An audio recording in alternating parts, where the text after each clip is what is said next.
Recipes for making grilled cheese sandwiches at home.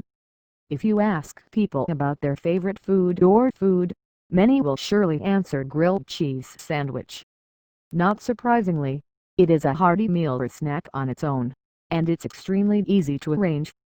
Therefore, the better part is that it attracts both kids and adults alike.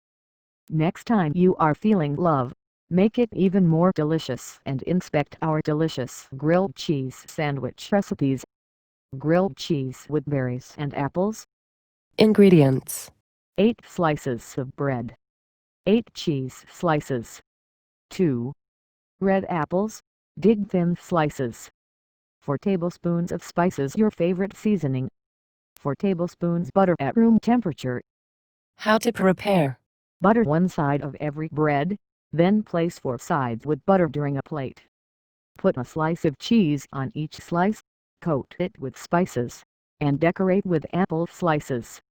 We put another slice of cheese on the apple slices, then finish with the remainder of the bread slices with butter to make a sandwich. Bake the sandwiches during a preheated skillet over medium-high heat for 3 minutes per side or until cheese melts. Serve immediately.